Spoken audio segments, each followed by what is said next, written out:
Good morning everyone. आज हम lesson 7 पढ़ेंगे जिसमें इकाई 7 है और उसका नाम विकास है और मानव स्वास्थ्य तथा रोग ये 7 लेसन का चैप्टर है। ठीक है, तो सभी लोग ध्यान से देखिए और सभी लोग अच्छे से समझिए। तो हम लोग देखते हैं कि सबसे पहले मानव स्वास्थ्य। अब बात करते हैं मानव स्वास्थ्य, जो कि बहुत ही ज़्यादा इम्पोर्टेंट है हर इंसान के लिए। ठीक है, चाहे जितना भी अमीर हो, चाहे जितना भी गरीब हो, तो मानव स्वास्थ्य बहुत ही ज़्यादा इम्पोर्टेंट है हर इंसान के लिए। ठीक है, हर जीव जंतु के लिए। तो मानव विकास में देखते हैं क्या है, मानव स्वास्थ्य में देखते हैं क्या है। मानव स्वास्थ्य का अर्थ मात्र रोग की अनुपस्थित मानव का स्वास्थ्य क्या है? मानव स्वास्थ्य का अर्थ मात्र रोग की अनुपस्थित अथवा शारीरिक स्वास्थ्यता नहीं है। इसे पूर्ण रूप से शारीरिक, मानसिक और सामाजिक स्वास्थ्य की स्थिति के रूप में परिभाषित किया जा सकता है। यानी कि इनके कहने का मतलब ये है कि मानव स्वास्थ्य का मतलब मानव स्वास्थ्य है कि मतलब उसको बीमारी नहीं है और अच्छा दिख रहा है, बिल्कुल सब कुछ सही काम हो रहा है, तो वह स्वस्थ है, ऐसा बिल्कुल भी नहीं है। ठीक है, इसकी मेन डिफिनेशन ये है कि मनुष्य को स्वस्थ तो होना ही चाहिए शारीरिक रूप से। ठीक है, उसको बीमारी ना हो, अच्छी बात है, बट उसको क्या है, मानसिक और सामाजिक स्वास्थ्य की स्थिति के रूप में परिभाषित किया जा सकता है। यानी कि उसको मतलब मानसिक रूप से भी स्वस्थ होना चाहिए और सामाजिक रूप से भी स्वस्थ होना चाहिए। मतलब कि वह समाज में देख के जो भी चीज़ें होती घटती बढ़ती हैं या जो भी चीज़ें होती रहती हैं उनको देख सके और डिसीजन ले सके किसी भी चीज़ के लिए। मानसिक स्वास्थ्य भी बहुत इम्पोर्टेंट, यानी कि वो पॉजिटिव थिंकिंग वाला इंसान भी होना चाहिए।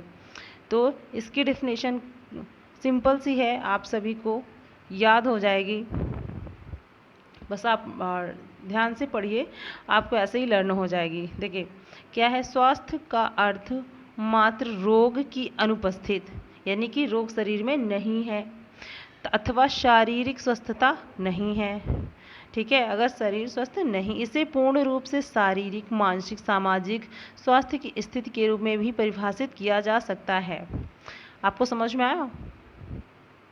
तो मानव स्वास्थ्य का मतलब है टोटली वो स्वस्थ होना चाहिए, माइंडली और फिजिकली। ठीक है, जो बहुत इम्पोर्टेंट है हर इंसान के लिए, और आई होप सबको स्वस्थ रहना भी चाहिए। ठीक है, चलो, मनुष्य के सामान्य स्वास्थ्य में विचलन करने वाला कोई भी प्रकार्यात्मक परिवर्तन जो मनुष्य की शारीरिक क्रियाओं में बाधा उत्पन्न करता है, रोग कहलाता है। रोग का मतलब क्या है कि अगर कोई भी इंसान पूर्ण रूप से स्वस्थ है तो फिट है, ठीक है, वो स्वस्थ ही रहेगा।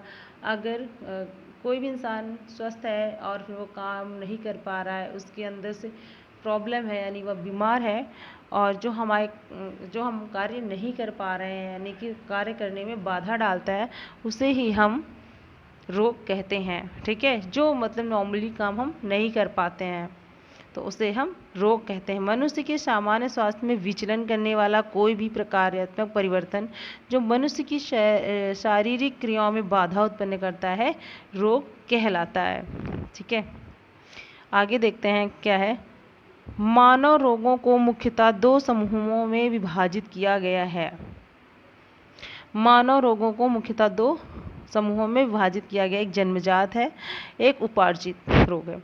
जन्मजात आनुवंशिक रोग, ठीक है, तो इसमें से हीमोफीलिया है और बहुत सारी बीमारियां हैं जो जन्मजात होती हैं, एक पीढ़ी से दूसरी पीढ़ी में आती रहती हैं। ठीक है, तो एग्जाम्पल मैंने हीमोफीलिया दिया, और भी बहुत सारे रोग हैं। ठीक है, तो सबसे देखते हैं इसमें क्या है, उपार्जित रोग। ये मोस्ट इम्पॉर्टेंट है, ये अधिकतर पूछ लिया जाता है सब, तो सभी को इसमें ध्यान देना। उपार्जित रोग के अनेक कारणों से हो सकते हैं, जैसे कुपोषण संबंधी रोग, एलर्जी, कैंसर, संक्रामक रोग आदि। ठीक है, ये सभी रोग उपार्जित लक्षण वाले होते हैं, उपार्जित रोग होते हैं। ठीक है, इनमें है नंबर 1 टाइफाइड। देखिए ये अधिकतर टिप्पणी में पूछ लिया जाता है कि इस 2 नंबर इस पर टिप्पणी लिखिए, 2 नंबर का आता है। ठीक है, या फिर इसमें परीक्षण वगैरह पूछ लिया जाता है, किससे किया जाता है, तो ऑब्जेक्टिव क्वेश्चंस भी पूछ लिए जाते हैं, तो इसलिए इसको आप थोड़ा सा ध्यान दीजिए। टाइफाइड किस बैक्टीरिया से होता है, तो साल्मोनेला टाइफी, ये लिखा हुआ है साल्मोनेला टाइफी,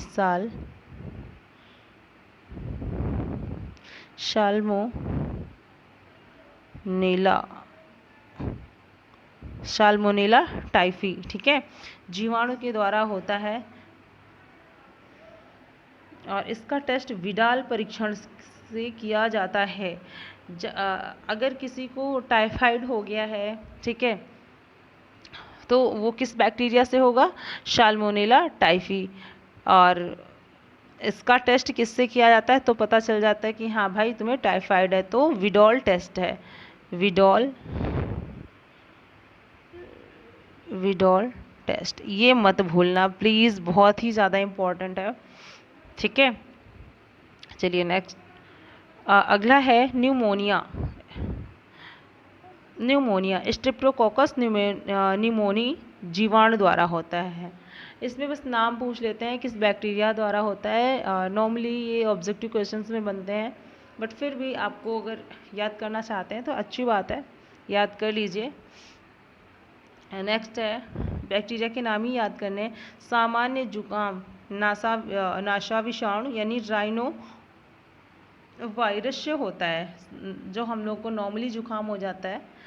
ठीक है, तो उसका बैक्टीरिया वायरस कौन सा है, तो राइनो वायरस यानी विषाणु। ठीक है, अगला है मलेरिया ज्वर, प्लाज्मोडियम प्रोटोजोआ के द्वारा होता है। फाइलेरिया या हाथी पाँव, सब आपने फाइलेरिया या हाथी पाँव देखा होगा आदमियों के या औरतों के, बहुत ही मोटे पैर हो जाते हैं नीचे से, हाथी मतलब बहुत फूल जाते हैं, हाथी जैसे पैर हो जाते हैं, तो इसीलिए इसको हाथी पाँव बोला जाता है। ठीक है, तो यह किसके कारण होता है, उचेरेरिया निमेटोड के कारण होता है, उचेरेरिया निमेटोड के कारण होता है। ठीक है, अगला है अमीबता, एंटमीबा हिस्टोलिटिका प्रोटोजोआ के कारण होता है। जो अमीबता होता है वह कौन से प्रोटोजोआ के द्वारा होता है, तो एंटमीबा हिस्टोलिटिका के द्वारा होता है। ठीक, आगे आते हैं दाद या रिंग वर्म, तो माइक्रोस्पोरम टाइकोफाइटोन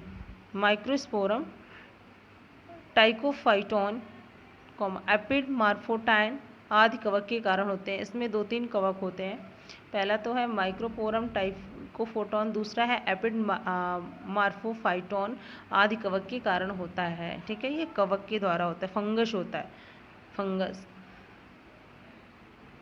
ठीक है, ये फंगस होता है। अगला है नेक्स्ट एड्स या उपार्जित प्रतिरक्षा न्यूनता संलक्षण विषाणु HIV संक्रमण द्वारा होता है। एड्स तो था इंटर में, बट अभी आप सभी का बहुत ही कम कर दिया गया है टॉपिक, तो इसलिए इसको कट कर दिया गया है, तो इसको हम डिटेल में नहीं पढ़ेंगे। तो चलिए देख लेते हैं आगे क्या है। प्रतिजैविक एंटीबायोटिक। ठीक है, यह प्रायः सूक्ष्मजीवी उत्पत्ति के ऐसे रासायनिक पदार्थ जो जीवाणुओं को मार देते हैं या उनकी वृद्धि रुक जाती है, प्रतिजैविक कहलाते हैं। देखो इसमें कुछ भी नहीं है, सिंपल सा है, आप बस एक बार ध्यान से पढ़िए, आपको खुद ही याद हो जाएगा और आपको रटने की ज़रूरत बिल्कुल भी नहीं पड़ेगी। सिंपल सा है, क्या लिखा हुआ है, प्रायः सूक्ष्मजीवी उत्पत्ति के ऐसे रासायनिक पदार्थ जो जीवाणुओं को मार देते हैं या उनकी वृद्धि को रोक देते हैं। सिंपल सा है।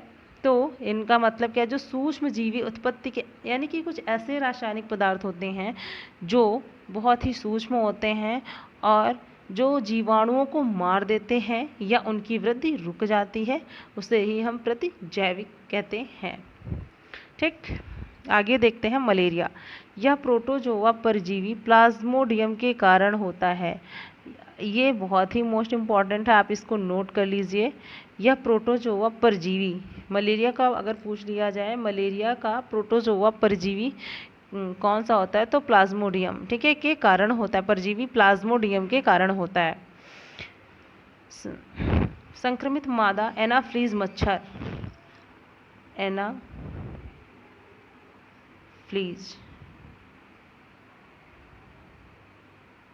एनाफ्लीज मच्छर मलेरिया किसके द्वारा होता है, एनाफ्लीज मच्छर। जब किसी व्यक्ति का रक्तपान करने के लिए करती है रक्तपान करने के लिए काटती है, तो परजीवी के जीवाणु लार के साथ उसके शरीर में प्रवेश कर जाते हैं। देखिए सिंपल सा है। इन मच्छरों का क्या है, अगर किसी व्यक्ति को कट कर देते हैं यानी कि उसका खून चूसना है, तो सबसे पहले क्या होता है कि जब किसी व्यक्ति का रक्तपान करने के लिए काटती हैं यानी कि खून को चूसने के लिए करती हैं, तो क्या होता है, तो परजीवी के जीवाणु लार के साथ यानी कि जो मच्छर है एनाफ्लीज, इसी के जीवाणु लार के साथ उसके शरीर में प्रवेश कर जाते हैं, जिसकी वजह से मलेरिया हो जाता है। तो सभी लोग मलेरिया से बचने के लिए मच्छरदानी का प्रयोग जरूर करिए। ठीक है, तो आगे देखते हैं क्या है इसके लक्षण, देख लेते हैं क्या है इसके लक्षण क्या हैं। कपकपी के साथ तेज बुखार, तेज पसीना आना व बुखार का उतरना, जी मचलाना, उल्टी, सर पैरों में तेज दर्द, बुखार के बाद कमजोरी, लंबी नींद आदि। तो ये हो गए किसके, मलेरिया के लक्षण। अगर ये छोटा सा टॉपिक है, अगर पूछ लिया जाता है कि मलेरिया पर आप टिप्पणी लिखिए या मलेरिया के विषय में बताइए, ठीक है, तो मैंने इसीलिए छोटा सा बनाया है ताकि आप इसको अच्छे से याद कर सकें। ठीक है, तो इसके आगे हम देख लेते हैं नोट है। नोट्स में देखते हैं क्या लिखा हुआ है।